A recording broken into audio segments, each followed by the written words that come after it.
I think the secret is to put MrBeast in the thumbnail.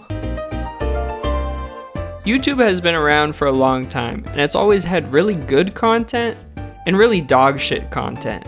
Hey, wait, what the fuck? Although that's always been constant, what's always changing is the YouTube meta. Rather than carve out their own niche, a lot of people will instead opt to do what the popular YouTubers of that time period are doing. This bleeds so far into the culture that you eventually get people making copycat videos of a copycat video of a copycat video of a MrBeast video. And surely when you get to the point that you're watching a MrBeast copycat explore MrBeast Island, you have to think, how the fuck did we even get here? But the thing is, you don't want to be the person still copying MrBeast videos when the new meta is actually just reacting to the MrBeast situation and saying that it's over. What worked all the way back when I hopped on YouTube would clearly not work today. Can you imagine something like this getting popular? People used to release 100-part Minecraft series like this. Now if your thumbnail's not optimized, they're gonna beat the fuck out of you on the playground. So let me save you from getting a black eye, and let's hop into some popular YouTubers and see if we can figure out this secret. I mean, one secret is just to not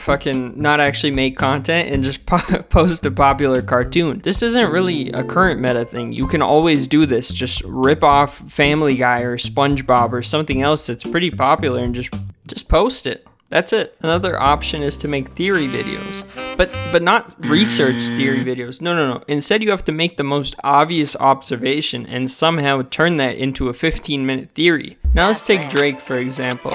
Now, most people will understand that you probably shouldn't and haven't seen this guy wipe his ass. But conspiracy YouTubers, now isn't it crazy how after seeing Drake so many times, we still haven't ever seen him wipe his poop off of his butt? That's because he doesn't do it.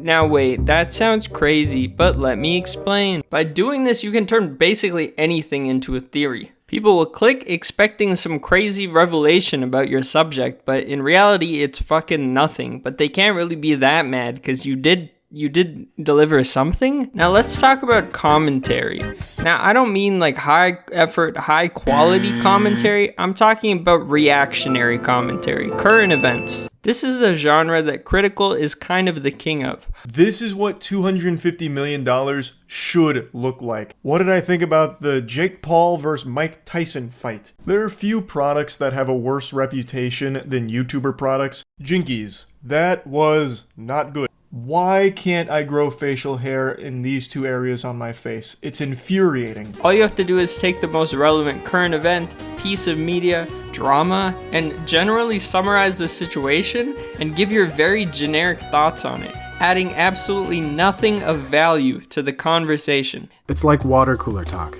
Everyone wants to chime in about the latest big thing, but nobody wants to say something too controversial. This leads to the surface level analysis and lukewarm takes that you're probably familiar with. The excitement comes not from the depth of the conversation, but the validation of similar opinions and the shared experience. That Pegasus guy from before that I showed, he's the fucking king of this, of just summarizing just internet drama situations and giving the most lukewarm take, and he's raking in hundreds of thousands of views. Everybody has been waiting for 4 months. This will probably be the last video about MrBeast. Finally, time to move on. Absolute surprise, guys. He gives no original opinion and then actually releases another video about MrBeast 2 days later. Now, if we go ahead and look at our pal Ludwig over here, tier lists are also another thing that's still hot. After all this time, doing a tier list is still a good way to get views. Start with something that people are interested in. In this case, Lunchly. In this case, Raid Shadow Legends. And answer the question, is it good or bad, and rank it against other things.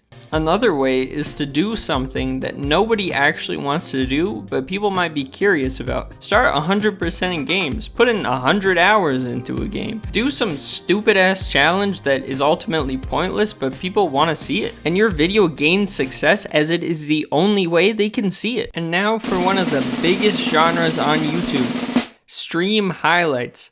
Unfortunately, you actually have to be a successful streamer to be able to do this. Fortunately, the hack is just to post a streamer's highlights who's already popular. Just take a video of XQC eating his toenails for 2 hours while watching a video and post it in full. What's he gonna do? Complain that you stole his stolen video? Guys, what have I done? Now for the riskiest do not attempt ever solution to getting YouTube famous, and that is by making good original content. Unfortunately, this requires the highest amount of effort, passion,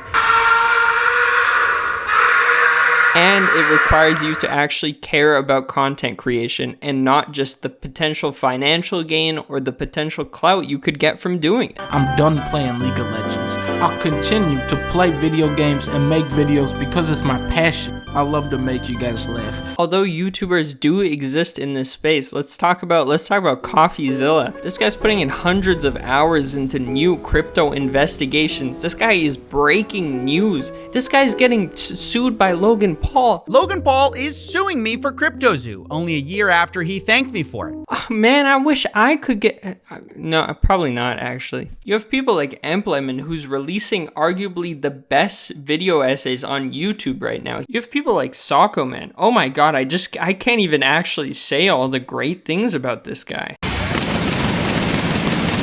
Would you believe me if I said all of this has something in common? Actually, not just something, a few things. Now, what a lot of these videos are doing is attaching themselves to something bigger than them. Of course, selling yourself to somebody who has no idea who you are based off a thumbnail is very difficult. But you know what people do know? They do know popular culture. So when you include something in the thumbnail that they know about, that they understand, that they care about, then they're gonna click on your video. Furthermore, even though their titles may be exaggerated sometimes or eye-catching, they do deliver to some capacity. The thing is that clickbait does exist, but if you're entirely lying in your video, nobody's gonna want to come back. They'll click, you'll get the view, but then they'll just click off. When CoffeeZilla is saying 3.6 billion was stolen by Bitcoin bros, he's not just throwing out a number, he's being honest. That's just how crazy the story is. When Mr. Rupert is saying Family Guy pixie dust from a magic fairy, that someone probably says that in the video. And their thumbnails go along with this nicely to match. They're not too busy. They usually just throw in the most important subjects of the video, as well as maybe a very short caption, and that's it. And then I'll throw in my own little tip here from a 10 subscriber YouTuber myself. Be genuinely passionate about whatever you're gonna talk about. It's painfully evident when someone is just making a video for the sake of making a video, or when someone is genuinely passionate about what they're talking about. And I think that's what defines the difference between YouTube's slop, as people have begun to call it, and good content. Now, clearly this isn't a requirement for success, otherwise more Pegasus wouldn't be making more money than all of us combined, right? But in the pursuit of creativity, for longevity, and for yourself, and even for me, I think it's a good way to go about it. In summary though, simple but eye-catching thumbnails, intriguing titles that you can deliver on, and attach yourself to something bigger than you. That's why I put MrBeast in the thumbnail.